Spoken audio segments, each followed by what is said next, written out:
Hello, Professor. My name is Laman, and this is my reflection for the course Organizing for Learning. At the beginning of this semester, I understood organizing for learning mostly as planning instruction, supporting teachers, and improving classroom practices.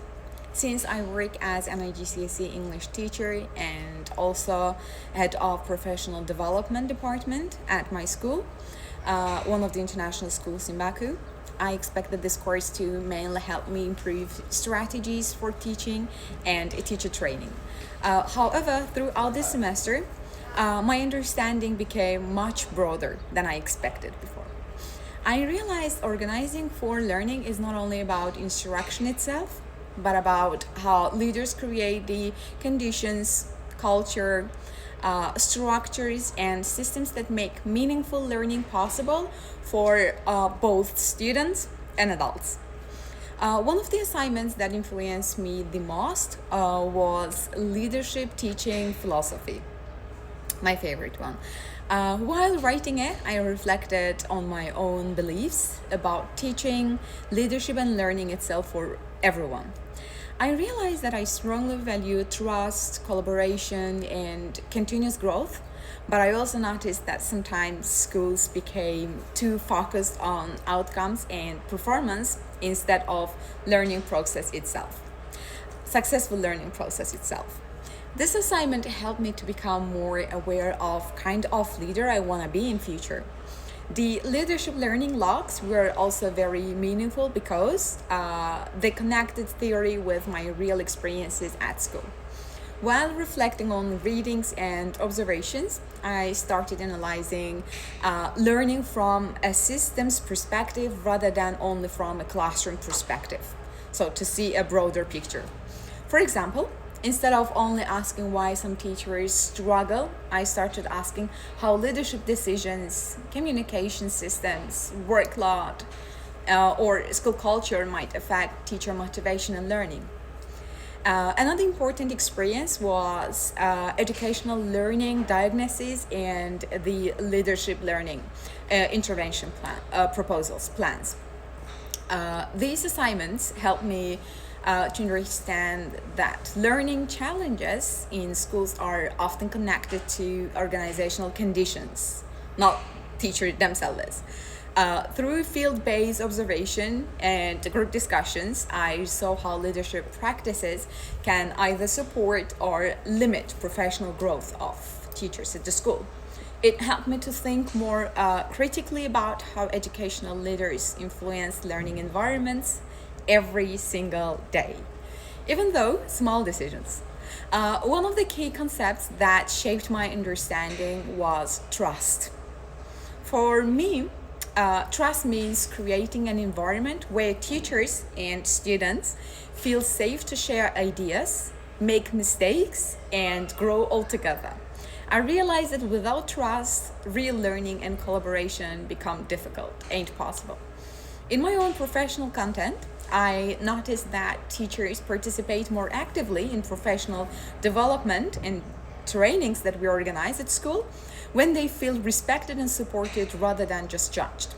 This made me to reflect on how leadership behavior directly affects motivation and engagement of teachers. Another important concept was feedback. Before this course, I mostly viewed feedback as something connected to evaluation or improvement. But now I see feedback more as an ongoing process that supports reflection and growth. Effective feedback should not only point out weaknesses, but also encourage confidence and development. This idea became very important to me as someone who is responsible for teachers' professional learning at the school. And the third concept that influenced me was andragogy, or adult learning. Through the adult learner, I learned that adults learn best when learning is relevant, collaborative, respectful, and connected to their experiences. This changed the way that I think about professional development sessions that I organize at our school. I started questioning whether schools sometimes organize learning for teachers without fully considering teachers' needs experiences, or voices. Before this course, I mostly connected leadership with management, organization, and instructional support.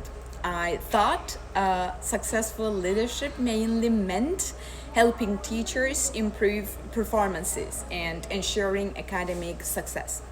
Now I understand that leadership more deeply as creating organization conditions where continuous learning can happen.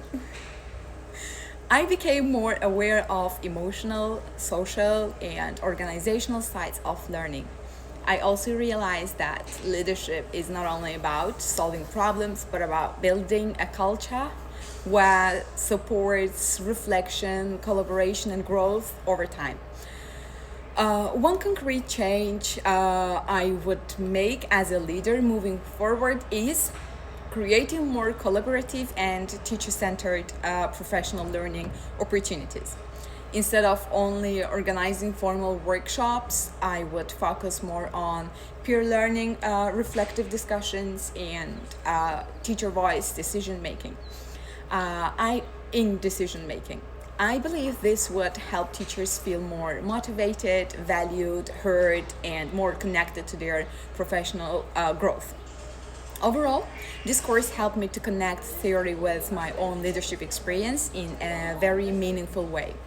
My biggest takeaway is that organizing for learning is not only about teaching better lessons, but about intentionally creating environments where people feel supported to learn continuously.